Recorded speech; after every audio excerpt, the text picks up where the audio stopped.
Journey back to a time when America grappled with the evils of slavery, a moral battle that would tear the nation apart. Discover the stories of those who fought for freedom and those who profited from oppression. **** The origins of slavery in America. **** Starting in the late 1400s, a cruel system called the transatlantic slave trade emerged. Over a span of more than 300 years, from 1525 to 1866, it's estimated that a staggering 12.5 million Africans were ripped from their homes and shipped across the Atlantic against their will. Tragically, only about 10.7 million survived the brutal journey. The early 1600s marked a grim turning point in North America, a time when the seeds of sorrow were sown with the arrival of the first enslaved Africans. This tragic event cast a long and dark shadow, forever staining the history of the continent. In 1619, a ship carrying around 20 enslaved Africans arrived at Point Comfort, Virginia.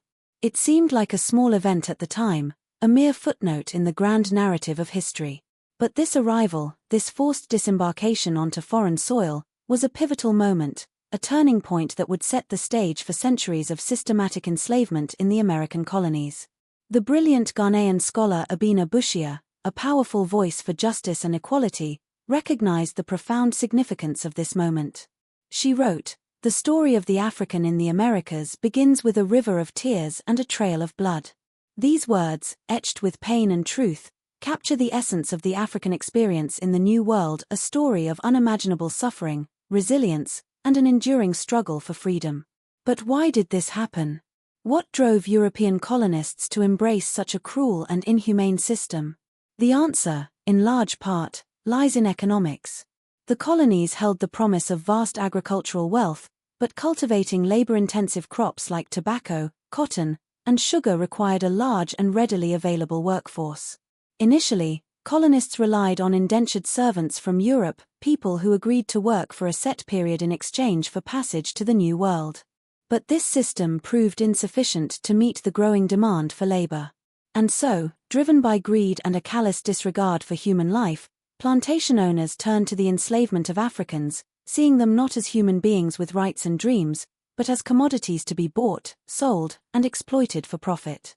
The expansion and entrenchment of slavery.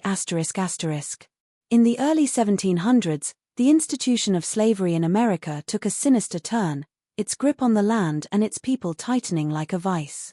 In 1705, Virginia, a colony founded on the ideals of freedom and opportunity, passed a law that would forever stain its history, a law that made slaves perpetually enslaved, solidifying the concept of chattel slavery, where human beings were legally treated as mere property. This chilling legal maneuver was driven by two powerful forces: the insatiable demand for cheap labor to fuel the growing colonial economy, and the deep-seated fear and desire to control the burgeoning African population.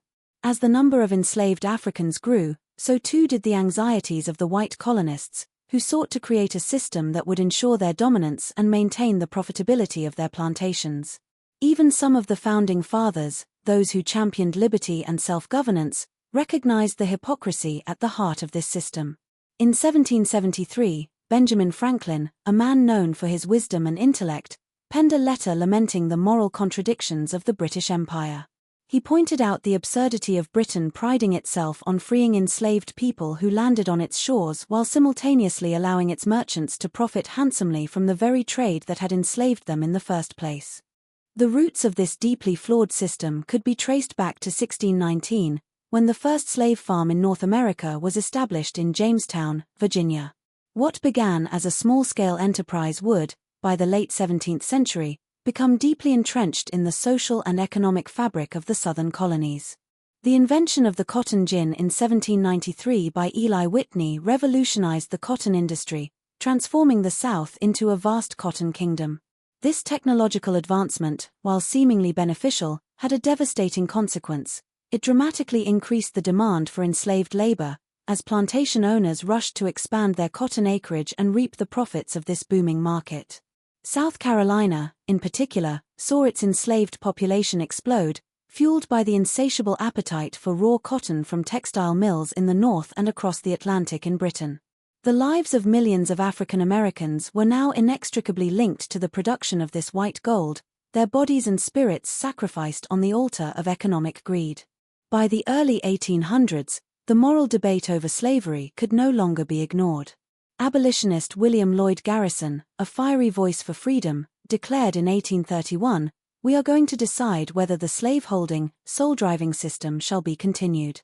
The nation stood at a crossroads, forced to confront the fundamental question of whether a society founded on the principles of liberty and equality could continue to tolerate the brutal institution of slavery. As the 19th century progressed, slave farms spread like a malignant growth across the South, concentrated along the fertile coastal areas and the banks of the Mississippi River.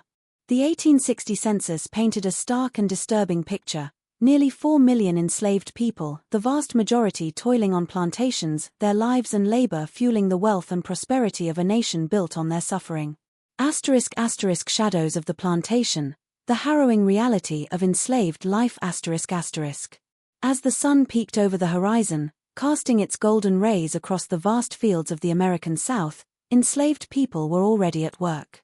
Their lives were a relentless cycle of toil, suffering, and the ever-present threat of violence. Their very existence was defined by the shadows of the plantation, a world where their humanity was denied and their bodies and spirits were broken under the yoke of slavery. Henry Bibb, a former slave who tasted the bitter fruit of freedom, wrote, "I was a slave, a prisoner for life. I could possess nothing but what must belong to my keeper."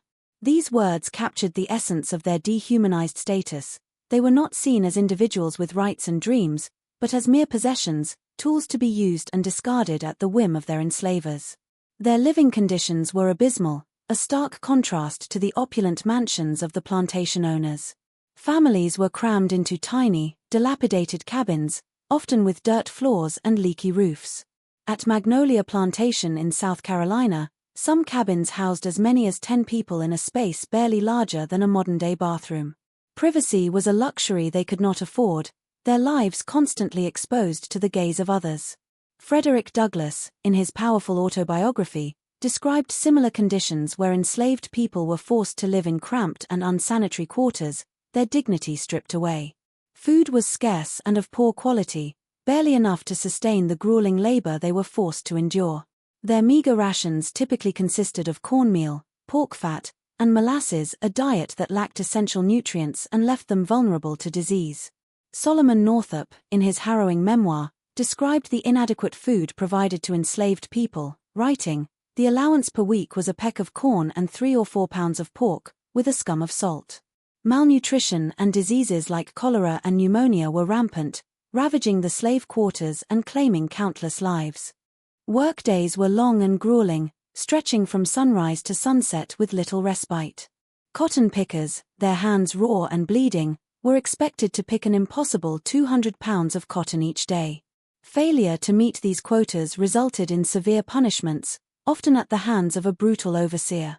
Douglass, in his searing account of slavery, described the horrific brutality he witnessed. The louder she screamed, the harder he whipped. Where the blood ran fastest, there he whipped longest. Even children as young as 3 were not spared from the horrors of plantation labor. They were forced to carry water, tend to livestock, or babysit younger children, their childhood innocence stolen from them. Moses Roper, an escaped slave, wrote in 1852, "I have often seen the overseer beat my mother when she was in travail, a chilling testament to the depths of cruelty inflicted upon enslaved people." Medical care was virtually non-existent. When enslaved people fell ill, they were often left to suffer and die without any form of treatment. J. Marion Sims, a doctor whose legacy is now stained by his unethical practices, performed horrific experiments on enslaved women without anesthesia, using their bodies as research subjects without their consent. The average life expectancy for an enslaved person in 1850 was a mere 21.4 years, a stark reminder of the toll that slavery took on their physical and mental well-being. The psychological impact of slavery was profound and devastating. Families were routinely separated, children sold away from their parents like livestock, leaving behind a trail of heartbreak and despair. The story of Celia, a slave who killed her owner in self-defense against his brutal advances, illustrates the horrific mistreatment and vulnerability of enslaved women. William Wells Brown, a former slave who found refuge in the North, wrote, "Slavery has fixed a deep gulf, a dark abyss, a chasm of pain and suffering that separated enslaved people from the rest of humanity. What aspect of enslaved life on cotton plantations shocked or surprised you the most? Sparks of defiance, resistance and rebellion. Even in the darkest depths of slavery, the human spirit refused to be extinguished. In the cramped and dimly lit slave quarters, whispers of resistance circulated like a hidden current, a testament to the unyielding desire for freedom that burned within the hearts of enslaved people. They fought back against their oppressors in countless ways, both subtle and overt, demonstrating their courage and resilience in the face of unimaginable adversity. Harriet Tubman, a legendary conductor on the Underground Railroad, famously said, "I had reasoned this out in my mind. There was one of two things I had a right to, liberty or death." These words encapsulate the fierce determination that fueled the resistance movement. Enslaved people understood that freedom was their birthright, and they were willing to risk everything to claim it. One common form of resistance was work slowdowns. Enslaved people would feign illness, break tools, or simply work at a deliberately slow pace, subtly disrupting the plantation's productivity and challenging the authority of their enslavers. Frederick Douglass, in his autobiography, recounted how enslaved people would use music as a form of resistance, singing coded songs that expressed their longing for freedom and their defiance of the system that held them captive. The shout, a rhythmic call-and-response tradition that developed on the Sea Islands, was another powerful example of cultural resistance. This unique musical form combined spiritual expression with covert communication, allowing enslaved people to share messages of hope and solidarity under the guise of religious practice. Escape attempts were frequent and daring. The Underground Railroad, a clandestine network of routes and safe houses, became a lifeline for thousands of enslaved people seeking freedom in the North.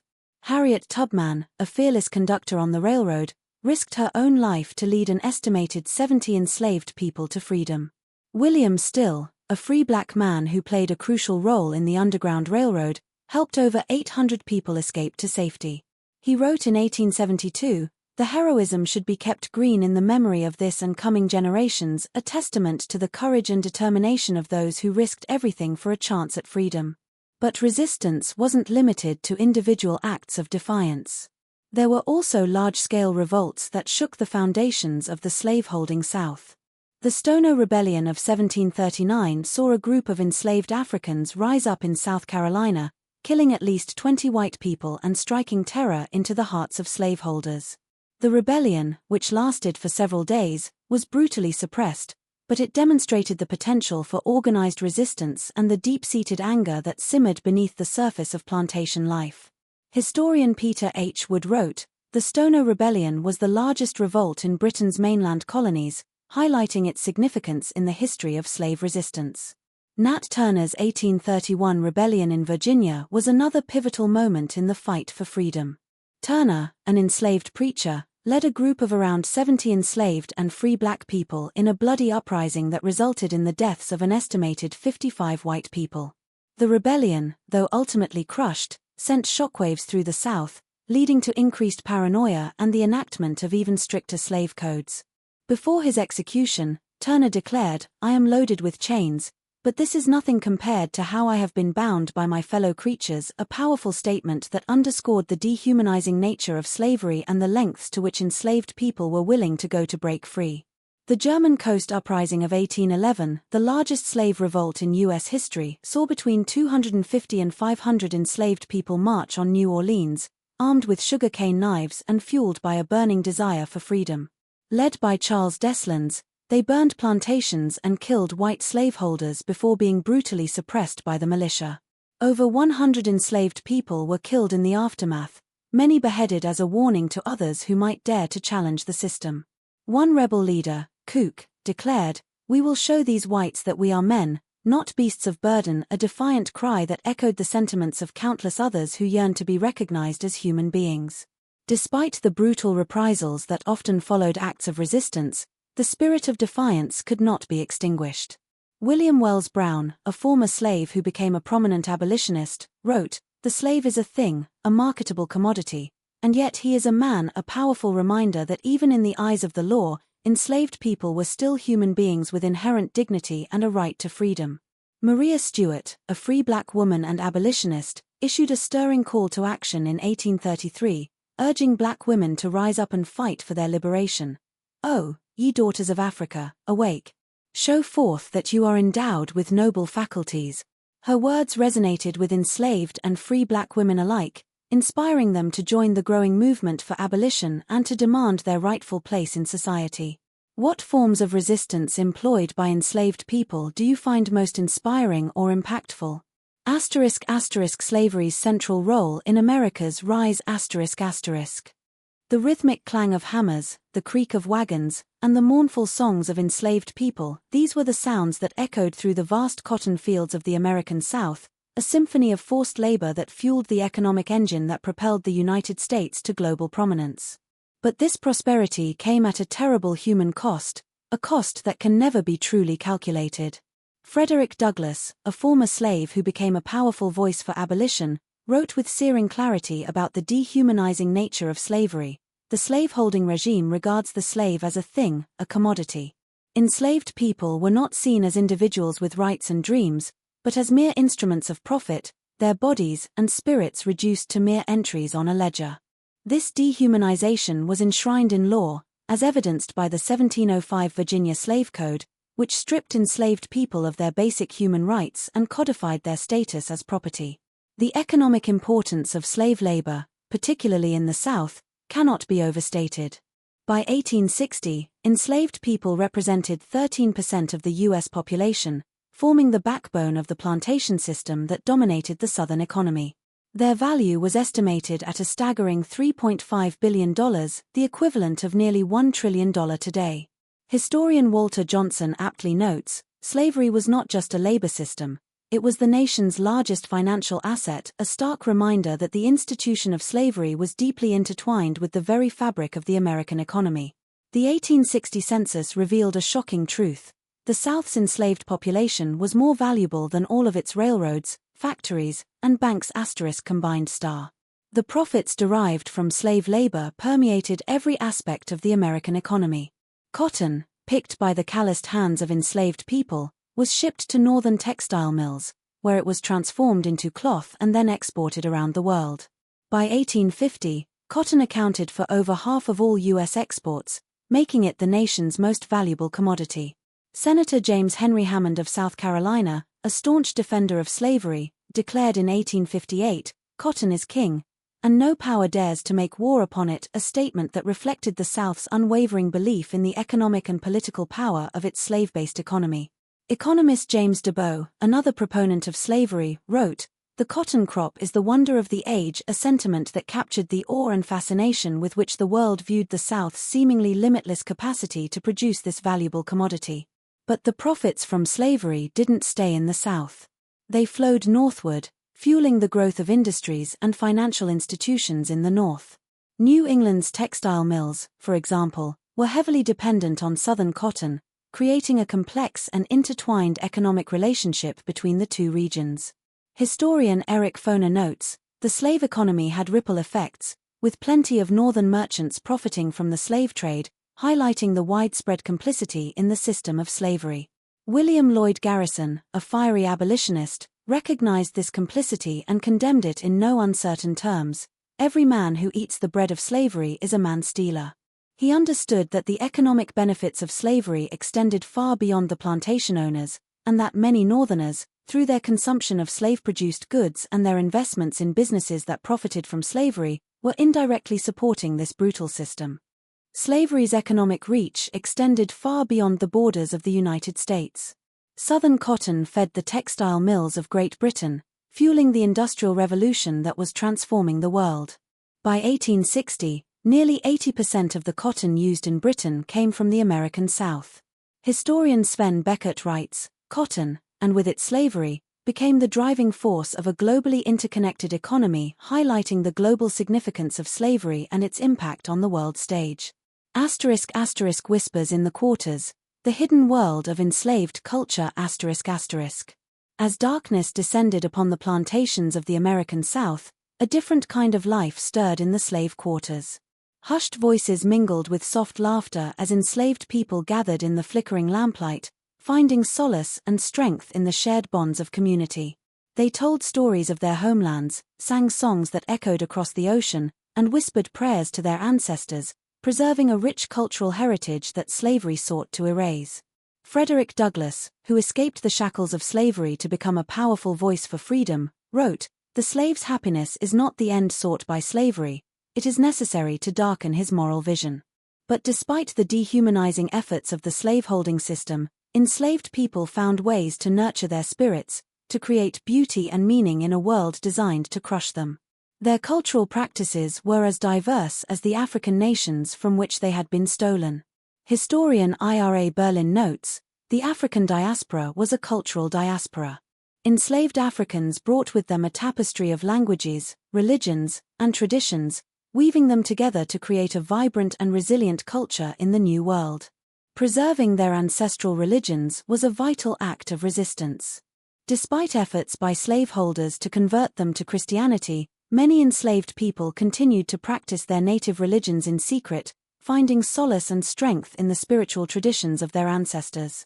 Historian Albert J. Raboteau estimates that only about 10% of enslaved people were Christian by 1860. Others practiced religions like Vodun, Santeria, and Conjure, using charms, herbal remedies, and rituals to heal the sick, protect themselves from harm, and connect with the spiritual world. William Wells Brown, a former slave, recalled, "There was not a man but that believed in conjuration," highlighting the widespread belief in the power of these traditional practices. These religious ceremonies often took place in hidden locations known as brush arbor meetings or hush harbors, where enslaved people could gather in secret, away from the watchful eyes of their enslavers. Music and dance were also integral to their cultural expression, serving as both a source of solace and a form of resistance.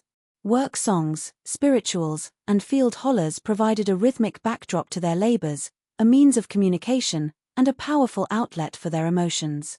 Lawrence Levine, a scholar of African American culture, writes, "The spirituals are full of double meanings which described their relationship to their masters. Songs like Steal Away to Jesus contained hidden messages about escape and freedom, while others expressed the deep sorrow and longing for a better life." Music and dance also played a crucial role in preserving African heritage. In New Orleans, enslaved people gathered in Congo Square on Sundays, drumming, singing, and dancing, keeping the traditions of their ancestors alive. Similar gatherings took place on plantations throughout the South, providing a space for enslaved people to express their cultural identity and to find a sense of community. The ring shout, a circular dance that combined African and European elements, was a particularly popular form of expression. Its rhythmic movements and call-and-response vocals created a powerful sense of unity and shared experience. Family and kinship networks were the bedrock of enslaved communities. Despite the constant threat of separation through sale or forced relocation, enslaved people forged strong bonds of family and community, providing each other with emotional support, practical assistance, and a sense of belonging in a world that sought to isolate and dehumanize them. Herbert Gutman, a historian who studied the lives of enslaved families, writes, "The most significant social union was the family household, highlighting the central role that family played in the lives of enslaved people. The importance of family is reflected in the naming practices of enslaved people. Parents often gave their children African names or used surnames to denote kinship ties, even though they had no legal right to do so." Brenda Stevenson, a historian who has written extensively about enslaved families, writes, "Surnames provided a means to assert self and kin, demonstrating the powerful symbolic significance of names in maintaining a sense of identity and connection in the face of slavery's efforts to erase them." Sojourner Truth, born Isabella Baum Free, chose her name to reflect her newfound identity as a free woman and an activist for abolition and women's rights. Her name became a powerful symbol of her self-determination and her commitment to fighting for the liberation of all oppressed people. These cultural practices were not merely a means of survival, they were also acts of resistance. By maintaining their own traditions, their language, their music, their religion, and their family bonds, enslaved people asserted their humanity and their refusal to be defined solely by their enslavement. Douglass wrote, "The slave system was utterly hateful to me. I hated everything that reminded me of my condition." Their cultural expressions were a powerful way of reclaiming their identity, their dignity, and their hope for a future free from the chains of oppression. How do you think the legacy of slavery continues to impact American society today? The unshackling, America's long march toward emancipation. In 1831, a small group of determined individuals gathered in Boston to form the New England Anti-Slavery Society, one of the first organized abolitionist groups in the United States. William Lloyd Garrison, a fiery journalist and abolitionist, declared in his newly founded newspaper, The Liberator*, "I will be as harsh as truth. I do not wish to think, speak, or write, with moderation." His uncompromising stance and unwavering commitment to immediate abolition would inspire a generation of activists and galvanize the movement for freedom.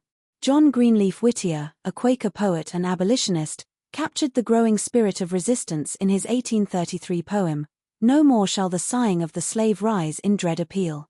His words resonated with those who believed that slavery was a moral stain on the nation's soul and that it was time to break the chains of oppression. The roots of the abolitionist movement could be traced back to the Quakers, a religious group that had long opposed slavery on moral grounds. In 1775, Anthony Benezet, a French immigrant and Quaker, founded the first abolitionist society in the United States. Benezet, a passionate advocate for human rights, wrote in 1762, "The Negroes are our fellow creatures. They have the same right to liberty that we have," a sentiment that would become a cornerstone of the abolitionist movement. The movement gained significant traction in the 19th century, fueled in part by the powerful voices of black abolitionists like Frederick Douglass. After escaping slavery in 1838, Douglass became a leading figure in the fight for freedom, using his eloquence and personal experiences to sway public opinion and expose the horrors of slavery. He wrote, "I have often been awakened by the shrieks of an own aunt, whom he used to tie up and whip," a chilling account of the brutality that he had witnessed firsthand. The abolitionists faced immense obstacles, including the entrenched political power of the slaveholding states and the deep-seated racism that permeated American society. Even some of the founding fathers, who had expressed concerns about the institution of slavery, ultimately failed to dismantle it. Thomas Jefferson, for example, wrote in 1785, "The whole commerce is a perpetual exercise of the most boisterous passions, acknowledging the moral depravity of the slave trade." But the invention of the cotton gin in 1793 had made slavery immensely profitable, and the economic interests of the South became intertwined with the institution's survival. Southern resistance to abolition was fierce and unwavering. However, the Nat Turner Rebellion of 1831, a bloody uprising led by an enslaved preacher named Nat Turner, galvanized the abolitionist movement and sent shockwaves through the South. Turner's rebellion, which resulted in the deaths of over 50 white people, exposed the simmering anger and desperation of enslaved people and shattered the illusion of a docile and contented slave population. Thomas R. Gray, Turner's lawyer, wrote, "He is a complete fanatic, or plays his part most admirably," a statement that reflected the fear and incomprehension with which many white Southerners viewed the rebellion. The abolitionist movement gained momentum through the tireless work of figures like Frederick Douglass, Sojourner Truth, and Harriet Tubman. Sojourner Truth, a former slave who became a powerful advocate for both abolition and women's rights, famously challenged the prevailing notions of gender and race in her 1851 speech, "That man over there says, 'Nobody ever helps me. And ain't I a woman?'" Her words resonated with audiences across the nation, highlighting the hypocrisy of a society that denied basic human rights to both enslaved people and women. The passage of the Fugitive Slave Act in 1850 further inflamed tensions between the North and the South. This law, which required Northerners to assist in the capture and return of runaway slaves, outraged many in the North who saw it as a betrayal of their moral principles and an affront to their personal liberty. Harriet Beecher Stowe's Uncle Tom's Cabin *, published in 1852, became a literary sensation, further turning public opinion against slavery by humanizing enslaved people and exposing the brutality of the system. Stowe wrote, "The law of God cannot be repealed by any human enactment," a powerful statement that challenged the legitimacy of laws that sanctioned slavery. Sectional tensions continued to escalate throughout the 1850s. The Kansas-Nebraska Act of 1854, which allowed territories to decide for themselves whether to allow slavery, led to Bleeding Kansas as pro- and anti-slavery forces clashed violently. This escalating conflict, coupled with the ongoing debate over slavery's expansion, fueled the rise of the anti-slavery Republican Party. Their first presidential candidate, John C. Fremont, campaigned on a platform of free soil, free speech, free labor, and free men, a rallying cry that captured the growing sentiment against slavery in the North.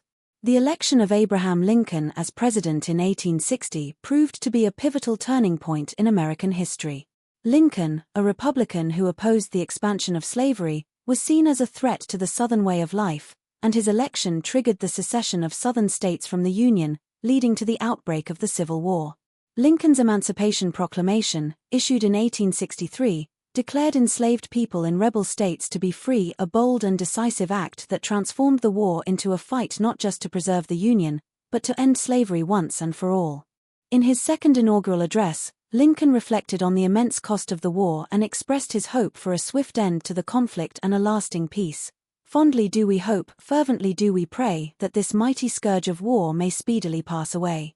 The legacy of slavery continues to shape America today. We must never forget the millions who suffered and fought for freedom. Let me know in the comments if I missed anything. If you enjoyed this journey through history, consider watching other videos in this series. Don't forget to subscribe and share Who Remembers with someone you know. As always, thank you so much for watching, and let's continue to learn from the past to build a more just future.